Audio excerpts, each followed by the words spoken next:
할렐루야.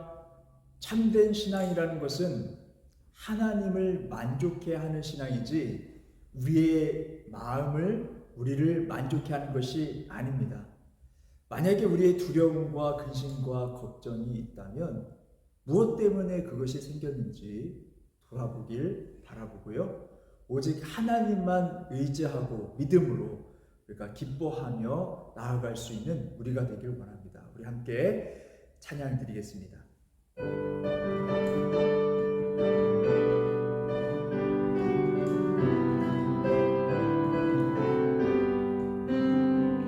주 안에 있는 나에게 난 근심 있으랴. 십자가 밑에 나가 내 짐을 풀었네. 주님을 찬송하면서 할렐루야 할렐루야. 내 앞길 멀고 험해도 나 주님만 따라가리. 그 두려움이 변하여 내 기도 되었고 첫날의 안숨 변하여 내 노래 되었네. 주님을 찬송하면서 할렐루야 할렐루야. 내 앞길 멀고 험해도 나 주님만 따라가리.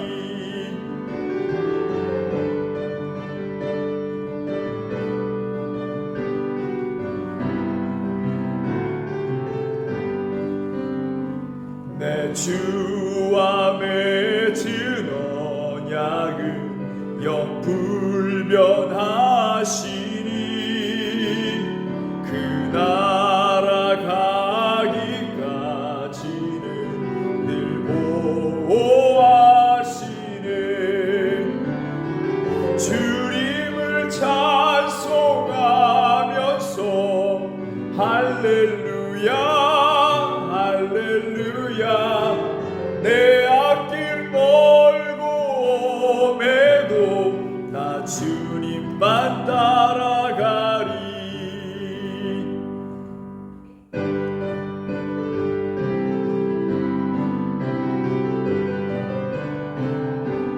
이 눈에 아무 증거 아니 배어도 믿음만을 가지고서 늘 걸으며 이 귀에 아무 소리 아니 들려도 하나님의 약속 위에 서리라.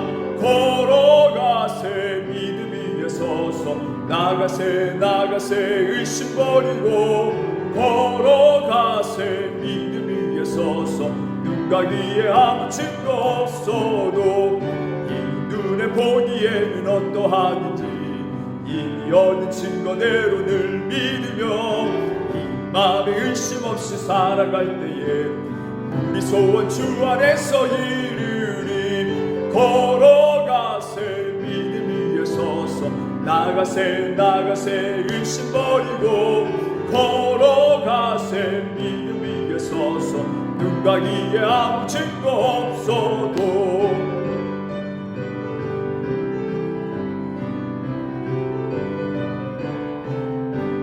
주님의 거룩함을 두고 맹세한 주 하나님 아버지는 참 미쁘다.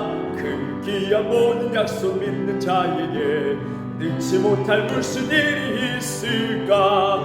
걸어가세 믿음 위에 서서 나가세 나가세 의심 버리고 걸어가세 믿음 위에 서서 눈과 귀에 2절 부르겠습니다.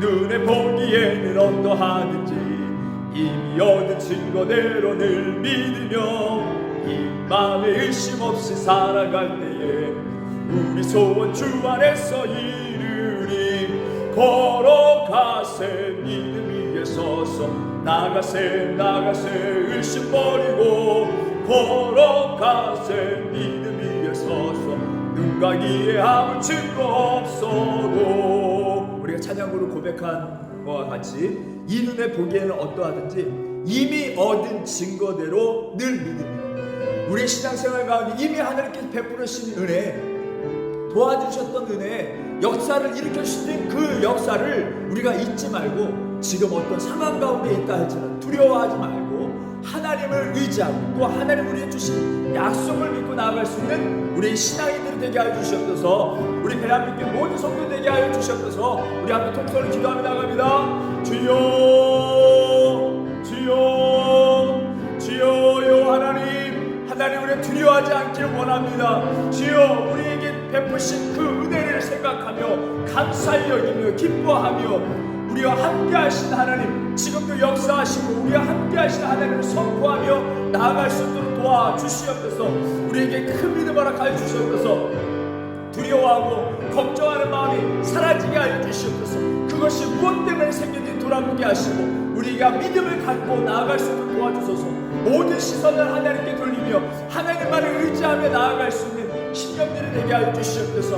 항상 주 안에서 기뻐하고 감사하고 또한 찬양하며 나아갈 수 있는 신령들이 다 될 수 있도록 도와주시옵소서.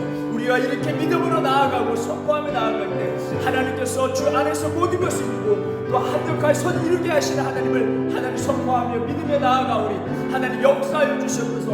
우리의 삶 가운데 함께하여 주시고 하나님 다시금 살아계심과 역사하심을 우리 삶 가운데 보여주시며 묵도하며 나아갈 수 있는 신령들이 다 되게 하여 주시옵소서. 참된 복된 삶이 되게 하여 주시옵소서. 오늘 이 시간 함께하여 주실 줄 믿사오며 살아계신 주 예수 그리스도 이름으로 기도드립니다.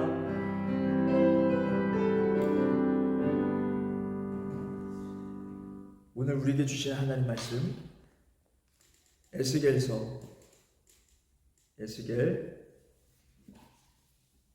36장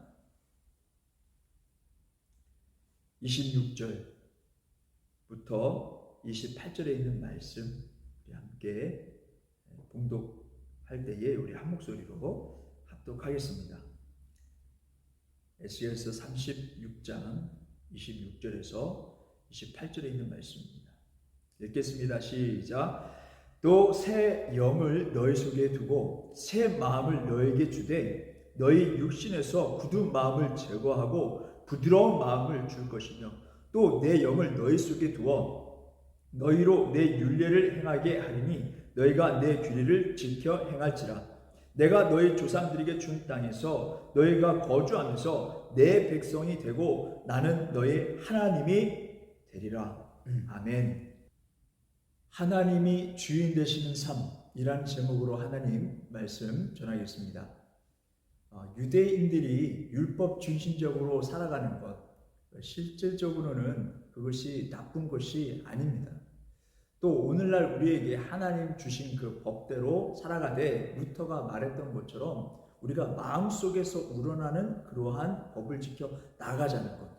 율법 자체 지키는 것, 법 자체를 지키는 것은 나쁜 것이 아닙니다. 근데 문제는 뭐냐면 이것을 법을 지키다 보면 형식적으로 되어지는 경우가 상당히 많은 거예요. 그 법의 그 의미, 우리에게 주신 그 의미를 그것을 부여하고 또 그것을 지키고자 마음으로 지키려고 하기보다는 형식적으로 지켜나가는 것이 문제라는 것입니다. 우리 신앙생활도 마찬가지입니다. 오랜 시간 동안 신앙생활하고 예배드리는 삶, 교회드리는 삶, 교회에서 삶을 살지만은 그 삶 속에서 변화가 없는 것은 무엇입니까? 예, 그렇습니다.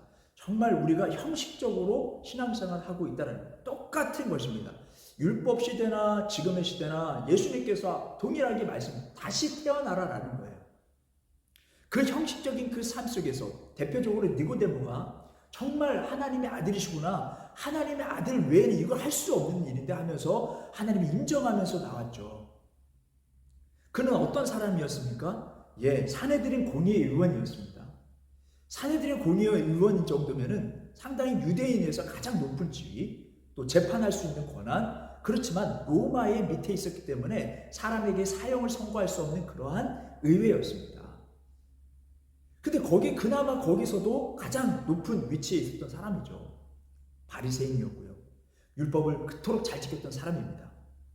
그때 예수님께서 뭐라고 말씀하십니까? 다시 태어나라는 거예요. 이것은 대표적으로 모든 유대인들, 율법적으로 형식적으로만 살아가는 사람들, 신앙생활을 많이 했지만은 변함이 없는 사람들, 그 사람들에게 분명히 말씀하고 계시는 거예요. 다시 태어나라 라고 말씀하시는 것입니다. 여러분, 다시 태어나기 위해서는 성령님이 우리 안에 들어오셔야 되는 거예요. 성령님이 우리 안에서 역사해 주셔야 되는 것입니다. 성령님은 살아계십니다. 또 그렇지만 보이지 않습니다. 살아계시지만 보이시지 않습니다. 성령님께서 임재하실 경우에는 보이시지 않지만은 임재하실 경우에 나타난 증상들을 통하여 우리는 알 수 있습니다. 가령 여러분, 바람이 불어요. 바람이 세차게 붑니다. 근데 바람은 보이지 않죠. 근데 바람이 분다라는 것을 어떻게 합니까? 나무 잎사귀가 흐트리는 거예요. 나무 잎사귀가 흔들리는 거예요. 그리고 소리도 나죠.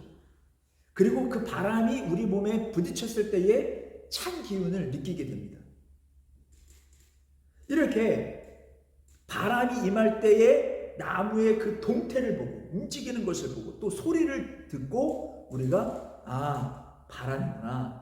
마찬가지로 성령님은 보이시지 않지만은 성령님의 임재하셨을 때의 그 동태를 보고 우리가 성령님이 오셨음을 알 수가 있습니다. 성령님의 임재하심을 우리가 알 수 있는 것입니다. 열왕기상 19장 11절에서 21절에 있는 말씀 보게 되면은 여호와께서 이르시되 너는 나가서 여호와 앞에서 산에 서라 하시더니 여호와께서 지나가시는데 여호와 앞에 크고 강한 바람이 산을 가르고 바위를 부수나 바람 가운데 여호와께서 계시지 아니하며 바람 후에 지진이 있으나 지진 가운데도 여호와께서 계시지 아니하며 또 지진 후에 불이 있으나 불 가운데도 여호와께서 계시지 아니하더니 불 위에 세미한 소리가 있는지라. 이 말씀은요, 여러분 지금 엘리야가 아합의 그 아내인 이세벨에 의해서 쫓겨다니는 그런 상황 가운데 있는 거예요. 참 어려운 그 가운데 하나님께서 천사를 보내주셔서 그로 하여금 다시금 힘있게 나아가서 호렙산에 머물게 된 것입니다. 그 가운데 하나님께서 너 그 산 가운데 서라 라고 말씀하시면서 임재를 보여주시는 거예요. 근데 하나님 보이시지 않으셨어요.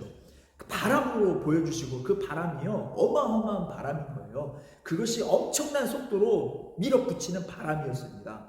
소리가 안 났겠습니까? 소리도 났을 것이고요. 그리고 바위를 깨트릴 만한 그 파워적인 바람을 일으켰습니다. 그러나 그 바람 가운데 하나님이 계신가? 그가 아무리 찾아봐도 하나님 볼 수가 없었다는 거예요. 성령님도 마찬가지입니다. 성령님도 보이시지 않지만은 그렇게 역사하십니다. 그 동태 속에서 우리가 느낄 수 있다라는 거예요.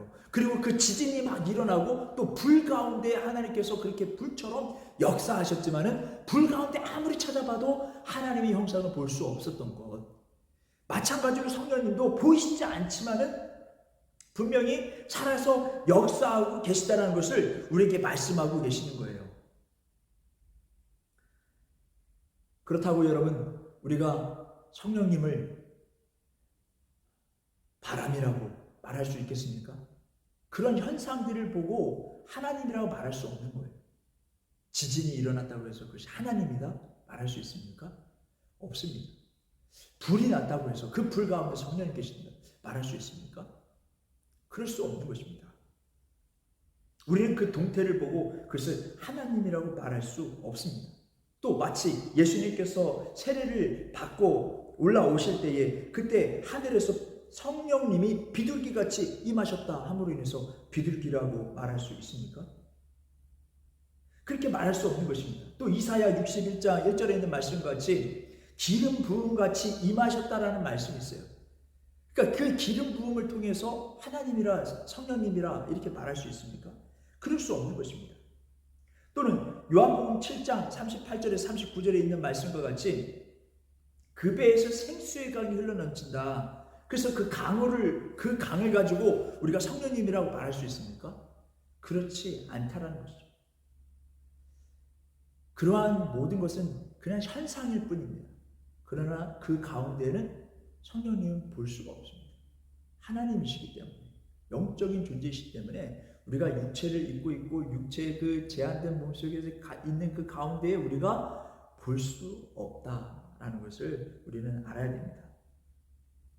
성령님께서는 외부적인 것만 그 동태로만 이렇게 드러날 뿐만 아니라 성령님께서 우리에게 임할 때는요, 내부적으로 역사하심이 일어납니다. 우리 몸, 마음이 그것을 느끼게 됩니다. 이러한 현상을 우리를 재창조하신다라고 볼 수 있습니다. 우리를 재창조하시는 거예요. 다시 태어나라. 우리로 하여금 명령하시는 거예요. 성령님이 우리 가운데 임하시면 우리가 거듭나게 되는 거예요. 고린도후서 5장 17절에 있는 말씀과 같이 고린도후서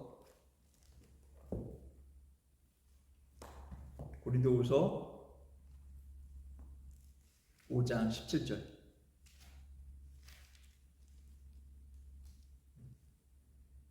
그런즉 누구든지 그리스도 안에 있으면 새로운 피조물이라. 이전 것은 지나갔으니 보라 새 것이 되었도다. 성령님이 우리에게 다 임하시는 우리 마음에 우리가 우리 몸이 느끼는 거예요. 뜨거워지고, 그 전율이 있고 감화 감동이 되는 것이죠. 그것이 바로 새로 태어남의 역사, 새 창조되는 역사가 일어나는 것입니다. 이렇게 우리에게 임하실 때 에스겔서 36장 26절, 오늘 그 본문에 있는 말씀이죠. 굳은 마음을 제하시고 부드러운 마음을 주신다. 그러니까 비둘기같이 온순한 성령님이 임하시면 우리도 그렇게 굳은 마음이 제하여버리고, 그리고 부드러운 마음이, 우리의 온유한 마음이 일어나게 된다는 것입니다. 여러분, 사도 바울이 사도행전 9장 1절에서 2절에 있는 말씀을 한번 볼까요? 사도행전 9장 1절과 2절에 있는 말씀 보겠습니다. 사울이 주의 제자들에게 대하여 여전히 위협과 살기가 등등하여 대제사장에게 가서 다메섹 여러 회당에 가져갈 공문을 청하니, 이는 만일 그 도를 따르는 사람을 만나면 남녀를 막론하고 결박하여 예루살렘을 잡아오려 함이라. 여기서 보기에는 1절의 말씀을 살기가 등등했던 사도 바울, 그 전에 이름 사울이죠. 이 사도 바울의 그런 살기 등등했던 그 모습을 보게 됩니다. 그런데 그가 거듭남으로 말미암아 사도행전 20장 17절에서 19절 보겠습니다. 사도행전 20장 17절에서 19절에 있는 말씀 보게 되면은, 바울이 밀레도에서 사람을 에베소로 보내어 교회 장로들을 청하니 오매 그들에게 말하되, 아시아에 들어온 첫날부터 지금까지 내가 항상 여러분 가운데서 어떻게 행하였는지를 여러분들도 아는 바니 곧 모든 겸손과 눈물이며 유대인의 관계로 말미암아 당한 시험을 참고 주를 섬긴 것과 그의 삶으로 그 변화된 새로 태어난 뉴번한 그러한 성품을 많은 사람들이 보여왔던 거예요. 지금까지. 그것을 마치 그 사무엘이 그 백성들이 왕을 세워달라 했을 때 내가 무슨 뭐 훔친 것이 있었느냐, 그 도덕적인 문제가 전혀 없었다는 걸 드러냈던 것처럼, 지금 사도 바울도 그가 어떻게 생활해야 하는지 그것을 보여줍니다. 과거에는 그렇게 아주 그 잔인하고 그러한 사울이었지만은 그가 모든 면에서 온유하고 겸손함으로 변해있다는 것을 알 수 있습니다.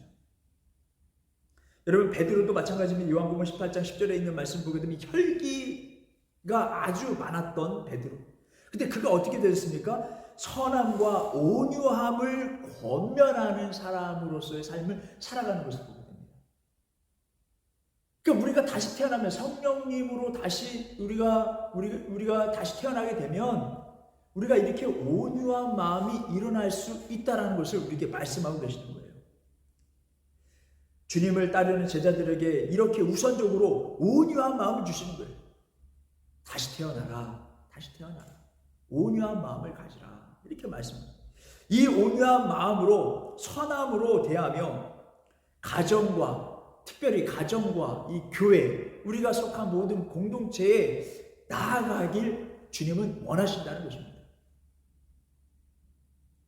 우리 가정 공동체 또 교회 공동체 한번 보시기 바랍니다. 아담과 하와 만남 한번 생각해 봅시다. 이들은 아주 체질적으로 다 다른 사람이에요. 그런데 그들이 만남과 동시에 뭐라고 고백합니까? 뼈 중에 뼈요, 살 중에 살이라. 하나님의 형상을 바라본 거예요. 하나님의 형상을 바라본. 그리고 공동체를 이루어가는 것입니다. 주님은 늘상 우리에게 말씀을 사랑하라 말씀합니다. 관계적인 면에서, 인간적인 관계 면에서 다 사랑하고 포용하고 그렇게 용납하며 그렇게 사랑을 강조하시는 것을 보게 됩니다. 우리의 삶은 혼자만의 삶이 아니라는 거예요. 누군가의 관계 속에서 이루어가고 있는, 교회 공동체도 관계 속에서 에베소서의 말씀과 같이 하나가 되는 것처럼, 성도와 성도가 하나가 되어 교회를 이루는 것처럼 관계 속에서 우리가 살아가고 있다는 거예요. 아담과 하와는 체질적으로 완전히 달랐지만 우리가 바라봐야 되는 건 뭐냐면 교회 공동체나 가정 공동체나 모두 다 뼈 중에 뼈요, 살 중에 살이라. 다시 말하면 하나님의 형상을 그 속에서 발견하는 거예요.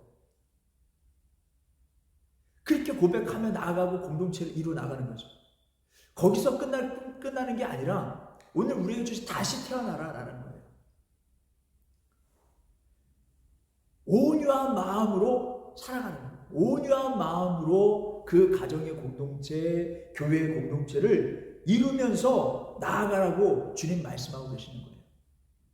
주님이 우리에게 이렇게 다시 태어나라, 온유함으로 시작하라 라고 말씀하신 것은 뭘까요? 내가 주인이야. 내 성격, 내 그런 체질, 이것을 강요하고 그것을 보여주는 삶이 아니라 주님을 모시는 삶을 살아라는 거예요. 이제 남은 한 주간도 정말 성령님, 내가 다시 태어나기를 원합니다. 그 온유함으로 가정을 지키게 하소서. 그 온유함으로 교회를 지키게 하소서. 그 마음을 가지고 우리가 남은 한 주, 또 우리가 앞으로의 삶 가운데 우리가 속해 있는 모든 공동체가 우리로 인하여서 다시금 일어나는 놀라운 역사가 일어나길 바랍니다. 찬송가 187장 찬양 드리겠습니다.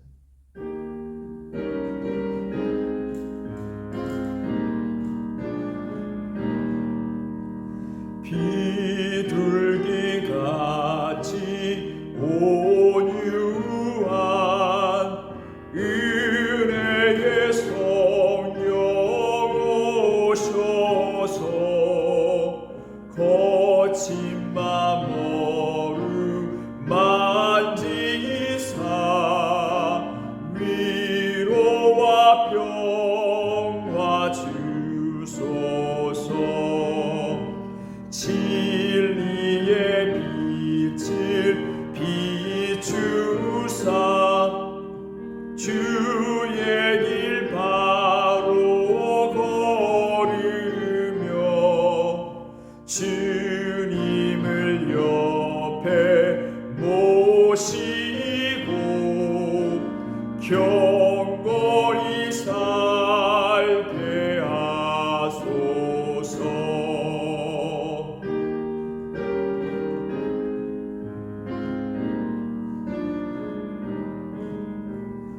연약한 나를 도우사 하나님 나라 이르러 주님의 품에 안기는 영원한 안식 주소서. 주님, 우리 성령님께서 주관하시는 하나님이 주인 되시는 삶이 되기를 원합니다. 내가 신앙생활하고 주님 모시고 산다고 했지만은 내 성격, 내 화, 모든 것을 그것을 증명하는 사람들에게 보이고 사랑하는 사람들에게 보이며 살아왔습니다. 하나님 용서하여 주시고 이 내 마음 가운데 새 마음을 일으켜 주소서. 온유한 마음, 비둘기와 같은 온유한 마음으로 내 사랑하는 가정을 지키게 하시고 내 사랑하는 교회 공동체를 세워나갈 수 있도록 도와주시옵소서. 주님이 인도하시는 그 날까지 하나님 그 마음으로 하나님 나를 확장시키며 나아갈 수 있도록 역사해 주시옵소서. 우리 함께 통성을 기도합니다. 주님, 주님, 우리 베란교회 모든 성도들에게 오늘 성령님께서 임재하신 것과 같이 하나님 비둘기에 임재하신 것과 같이 온유한 마음을 하나님 허락하여 주시옵소서. 이 온유한 마음으로 사랑하는 가정을 지키며 나아가게 하소서. 자녀들을 바라보게 하여 주소서. 또 하나님 믿음의 공동체 교회를 바라보게 하여 주시옵소서. 우리가 자라는 환경, 체질 다 다르지만 뼈 중에 뼈, 살 중에 살이라 주님께서 보내주신 지체로서 교회를 이구라 말씀하신 그 지체로서 우리가 서로 온유한 마음을 가지고 섬기며 나아갈 수 있도록 주님 도와주시옵소서. 하나님 그 마음으로 주님 오실 때까지 하나님 나라를 확장시키며 나아갈 수 있는 우리 모든 성도들이 되게 하여 주시옵소서. 모든 생활 속에 우리의 신앙을 넘어뜨릴 만한 그런 상황 속에 있다 할지라도 하나님 우리의 화와 분을 풀어내지 않도록 도와주시고 믿음을 가지고 인내하며 절제하며 하나님의 사랑을 하나님 증명하고 하나님의 사람이 하나님의 자녀라는 것을 증명하며 살아낼 수 있는 우리 베란교회 모든 성도 될 수 있도록 도와주시옵소서. 남은 한 주간도 우리 자녀들 하나님 다 지켜주시고 보호하시며 우리 가정들마다 하는 일마다 복되게 하시고 하나님이 역사하시고 인도하시고 체험하고 무릎 꿇는 놀라운 역사, 그들의 마음 가운데 성령님의 불을 때리라는 놀라운 역사의 장소가 하나님 일어날 수 있도록 도와주시옵소서. 절대 모든 것이 다 살아계신 우리 주 예수 그리스도의 이름으로 기도드렸습니다.